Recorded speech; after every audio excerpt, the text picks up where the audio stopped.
आप सबको पता है कि अवार माता हम सबके आस्था के केंद्र हैं और वहाँ पर आने वाली 9 तारीख से एक विशाल मेला लगने वाला है। कल मेला के दरमियान सारी चीज़ें जो उनकी सुरक्षा व्यवस्था को लेकर, पेयजल से लेकर सारी व्यवस्थाओं को लेकर अधिकारियों के साथ बैठक हुई थी। बैठक के दौरान हम सभी लोग वहाँ मंदिर परिसर में ऊपर जाकर सभी लोग सारी व्यवस्थाओं का जायजा ले रहे थे।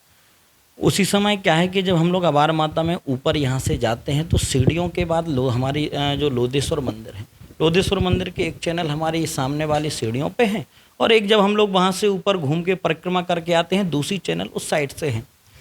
तो जब हम लोगों की वहाँ पे चर्चा सुरक्षा को लेकर हो रही थी तो सबका ये मत था कि हम लोग जब यहाँ से ऊपर जाते हैं तो लगभग 1 लाख से लेकर 2 लाख की भीड़ होती है। तो अगर जो ये चैनल वाला गेट है अगर इसको हम यहाँ से बंद कर देंगे और जो पीछे से घूमकर लोधेश्वर मंदिर में पीछे वाला गेट है तो वहाँ से अगर लोग आएंगे तो इसमें सबका मत ये जा रहा था कि अपन लोग यहाँ एक तरफ से भीड़ पूरी जाएगी और एक तरफ से अपन उसका निकास का द्वार बना देंगे तो लोधेश्वर मंदिर के भी लोग दर्शन करके पीछे के गेट से आएंगे, वहाँ से प्रभु के दर्शन करेंगे और दर्शन करने के बाद वापस वहाँ लौट जाएंगे। तो इतनी सी बात मैंने जब वहाँ पर कही तो आपको मैं बताऊं कि तुरंत जो अपने वहाँ पर एसडीओपी साहब मौजूद थे उन्होंने इस बात को कहा भी कि भैया आपके आने के पहले हमारे जो मंदिर के पुजारी जी हैं उनसे भी बात हो गई है और पुजारी जी ने ये जवाब दिया है कि हर साल हम इसी तरीके से करते हैं कि जो हमारे सीढ़ियों वाला पहला फ्रंट वाला गेट है चैनल उसको हम लोग बंद कर देते हैं और जो पीछे साइड परिक्रमा वाला गेट है उसको हम खुला रखते हैं ताकि लोग यहाँ से दर्शन करेंगे और यहीं से वापस चले जाएंगे ताकि हमको भीड़ संभालने में भी आसानी होगी और निकास का द्वार अलग रहेगा और जो लोग अंदर एंट्री करते हैं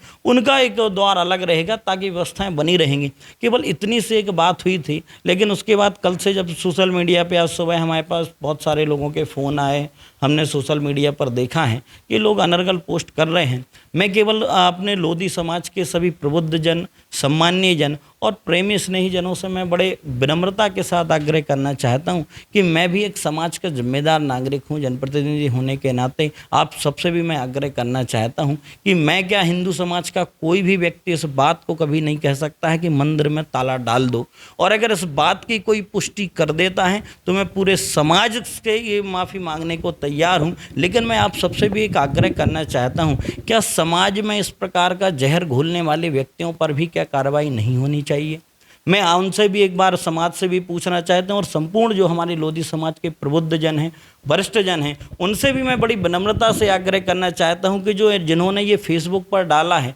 जिन्होंने फेसबुक पर इसको बात को हवा दी है, कि इस बात की आपको डालने से पहले पुष्टि नहीं करनी चाहिए थी, और अगर पुष्टि में सत्यता होती तब आप डाल देते। लेकिन मैं उनसे एक आग्रह करता हूं कि अगर इस बात की पुष्टि नहीं होती है तो क्या जिन्होंने ये फेसबुक पर अनर्गल बातें लिखी हैं, व्हाट्सएप पर अनर्गल बातें लिखी हैं, वो भी क्या माफ़ी मांगने के हकदार हैं? फिर वो भी समाज के ही सामने मुझसे या अपनी लोधी समाज से माफ़ी मांगेंगे क्या? मैं केवल उनसे इतना आग्रह करना चाहता हूं कि लोग मुझसे माफ़ी नहीं मांगे, मुझे कोई दिक्कत नहीं है, लेकिन जो लोधी समाज के प्रति उन्होंने ये घृणा का भाव पैदा किया है किसी के प्रति, तो जितने लोगों ने ये सोशल मीडिया सब जगह ये पोस्ट डाली हैं उनको अपनी समाज से ज़रूर माफ़ी मांगनी चाहिए कि इस प्रकार की गलत कृत्य की जो मानसिकता आपने समाज में परोसी है, क्या वो इस प्रकार से जिम्मेदारी समाज के प्रति अपनी बयां करते हैं? क्या अपनी जवाबदारी समाज के प्रति बयां करते हैं? इस बात पर उनको ध्यान देना चाहिए। और मैं तो कहता हूँ समस्त लोधी समाज से कि अगर इस पर मैंने किसी भी प्रकार की कोई आपकी भावनाओं को आहत किया है